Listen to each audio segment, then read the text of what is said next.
RedIce. It's good to have you with us today, my friends. My name is Henrik Palmgren. We have our friend Freeman back on the program today to talk about the latest strange developments of the space war, if we can call it that.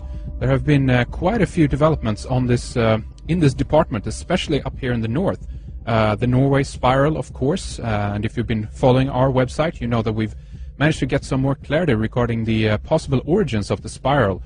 The big possibility that we're looking at right now is that EISCAT, the European Incoherent Scatter Facility, is behind it. This is basically Scandinavia's HARP up in Tromsø, Norway, where the spiral was seen back in December 2009, around the 9th and 10th. There has also been strange patterns showing up on radar over Australia. That's January 22nd, as pointed out by Colin Andrews, who we hope to have with us soon on the program, by the way. We've also had large spherical objects that have been seen near the Sun by NASA satellites. On January the 26th, there was also a strange formation that showed up inside the green aurora over a small town of Andenes, not too far from Tromsø up in Norway. Again, we can ask the question if EISCAT was behind this. Again, there's been all kinds of strange effects occurring lately. The earthquake, of course, in Haiti as well. People are talking about HARP. Speculation about the origins of the earthquake are many and varied. So basically what we're asking is, what is it all about? Where do we go here? Well, we have Freeman with us here today to discuss these things and much more, and tie things in like CERN and NASA's CARE program, or the Black Brant number 12. We're going to talk more about this later on. FreemanTV.com is the website. Go there for more information about Freeman's work, research, his own radio show archives, DVD, and much more. So with that, welcome back, Freeman. Good to talk to you again. It's about time. So much have been happening since we last spoke. How are you, Freeman? It's true, Henrik, and it's great to be here. It's amazing the things that you and I have been going through. You know, you were basically my first radio show on an international scale. So I love being here. I love talking with you, Henrik. You are my favorite Thank you, host. Freeman. We love to have you, and it's always exciting to have you on, and you bring so many different things together, just like you have now here again, then in your latest post that is up on your website, FreemanTV.com. And basically, give us a little bit of an outline here then. I know that you wanted to begin to talk about Flash Gordon, a kind of an off-angle starter for us here today. Tell us about Flash Gordon, Freeman. Absolutely. Well, the concept is, and this is something that I've been working on, when you dig into Hermetic arts, when you start to dig into the magical belief system, they believe and expound that the idea that the universe is mental. And this would fit the concepts that I'm looking at so much with mind control, with predictive programming, and all of the sorts of things that we see engineering our reality. And it seems as if, you know, we are the computer that creates reality, and then they are the input that puts in the programming. And so when we start to see the outline of what's going on today with Hugo Chavez accusing the U.S. of causing earthquakes, this sounds ludicrous, or at least would have maybe a decade ago. But 1936, on the big screens in America, we had Flash Gordon. We had Ming the Ruthless coming through as Galactic Emperor, using weather modification, throwing fireballs, hurricanes, tornadoes at Earth for his own pleasure. You know, Ming wasn't even trying to occupy Earth. He just wanted to have some fun. And then what happens is we've got Flash and Dale Arden coming to the rescue. Now, this is your Princess Warrior programming, something that we've been discussing quite a bit on my show, and also are about to release a magazine coupled with the Sorcerers of Atlantis on this concept of the Princess Warrior programming.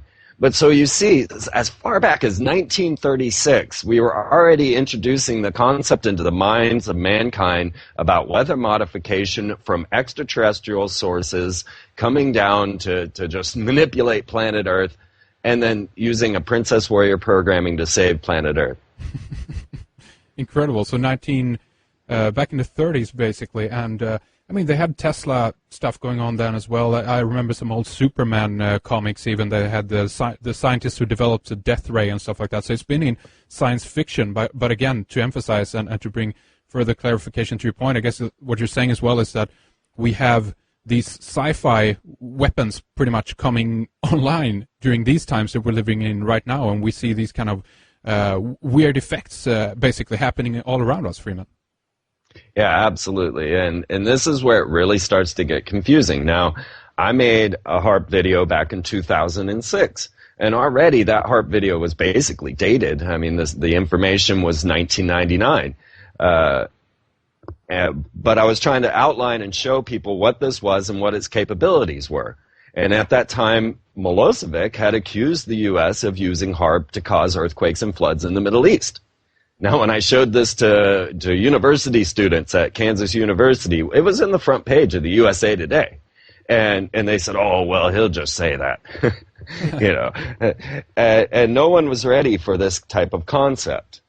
Now we're to a point where Jesse Ventura is promoting HAARP over True TV, and everybody now thinks that it shoots big light beams up out of it or something, you know, because of the graphics they used.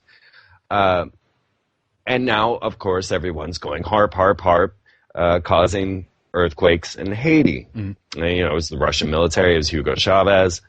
When we have really no proof, and everyone is ignorant of the other ionospheric heaters, or VLF, ULF antenna arrays around the globe. So they're focused on this one, the High Frequency Active Auroral Research Program, when they could look to, as you mentioned, EISCAT, or they could look to SURA, or now we're seeing these effects over Australia. And yes, that is, of course, the Boeing System Support and Operations setup VLF array there in Northwest Australia. So there's tons of these facilities around, and of course one of the speculation here as well is if they can work in unison, if they can work together to create these kind of things. I don't know if that's necessary. It could just be one and the single device or facility that is operating. But when it comes to, I mean, if we go back then and basically look at December 2009 over Norway, the spiral and things like that, from my point of view right now, the EISCAT seems very plausible and likely because the whole Russian failed missile thing, I'm ready to throw that out the door. How about you, Freeman?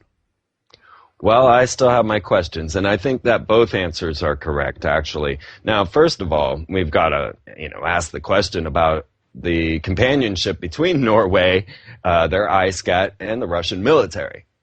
And then couple this with the whole concept of it happening as soon as Obama shows up for his Nobel Peace Prize, right? Exactly. Yeah. And, of course, Obama, starting right from day one before he was elected, I will not weaponize space. I will not weaponize space. That was part of his platform of getting elected. Most people just skipped over that one, because who thinks about weaponization of space except for, Nazis? And so we have that question, first of all. Okay, so Obama wrote the secret letter to Medvedev way back at the beginning of his presidential status. And this was, of course, not secret. It was broadcast all over the news, and it was about, limiting the nuclear missiles. Mm-hmm. Then we have the whole sensation and story of the Department of Defense taking over NASA or combining with NASA.